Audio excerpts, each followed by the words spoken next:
The U.S. government is convinced it was China, and these are Chinese hackers working for the Chinese government. And what would they hope to gain by doing this?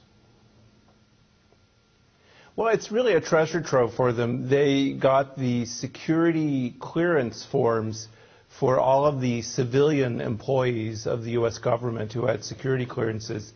Big intelligence agencies love to set up giant databases on their opponents. It's what we call here opponent research, and this would be a treasure trove for the Chinese, particularly when they combine it with some of the other hacks they've done in the last year on health insurance companies, other government agencies.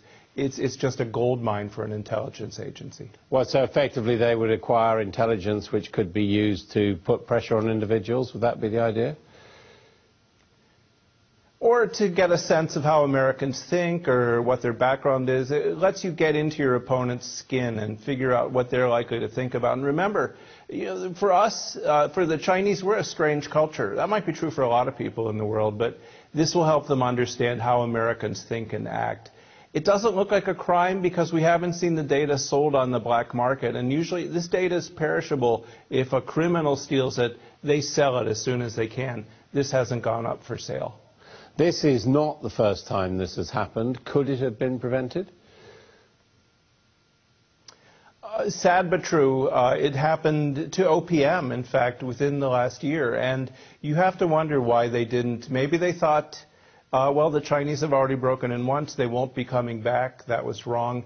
It's hard to prevent these things, though. When you think about it, giant banks spend tens of millions of dollars, and they can't prevent breaches. So I don't want to be too critical, but it might have been better if we'd paid a little more attention to defense. And can we assume this is something that is being done in the other direction as well? What's the sort of international law on all of this? There is no international law on espionage, and countries like it that way because the last thing they want to do is put themselves in a bind. This is one sovereign state spying on another, and the U.S. has told China, look, it is a two-way street. You spy on us, we spy on you. We don't like it when you steal intellectual property, but for national security, it's a sovereign's right to do that. So international law pretty much says, do what you want, just don't get caught. And what about interference online, if you like, cyber attacks or cyber blocks? Is there any law or convention preventing that? Last year, the UN managed to agree that international law applies to cyberspace. And that includes the laws of armed conflict, the laws of war. So what you see now is agreement that countries have to think about all the things they think about when they use any weapon: humanity, proportionality, discrimination. It sounds funny, but it is a step in the right direction. There are rules that say if you use this kind of thing against another country, it is an attack, it violates the UN Charter, it gives them the right to defend themselves. So on the military side, we've made a little more progress than on the intelligence side. Many people are asked to provide information about themselves online for potential employers or for public agencies of one kind or another, or indeed for commercial agencies. Is there anything we can do to protect ourselves? Not a heck of a lot. Last year, probably over 1 billion people had their records breached. It's just the way the internet works now. Now, of course, those 1 billion people didn't experience crime or harm or damage for the most part, right? So there's not a lot you can do, but you're really not at that much risk.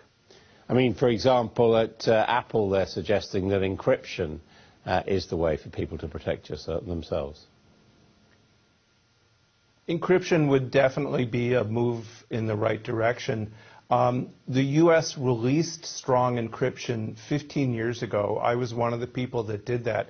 We thought everyone would use it, and it was just too hard. It's hard to encrypt your stuff. It slows things down. So the theory now is, well, maybe the big service providers, the Googles or the Apples or the Deutsche Telekoms, the BTs of the world, they'll encrypt your stuff for you. If people did that, they would be a lot safer, but it remains to be seen if folks will be willing to take that extra step. And of course, some governments, like the British government, actually want a softening of encryption because of the fight on crime and terror. Is that the way to go? That's just something that's been around for a couple decades. When the GSM standards for mobile phones were developed, it used a kind of encryption, and it was written in cooperation with European security agencies so that they'd be able to read it. It may not be fair, it's probably not a good idea, but that's how the world has worked. Maybe it's time to change that, but every government tries to get an inside advantage when it comes to encryption.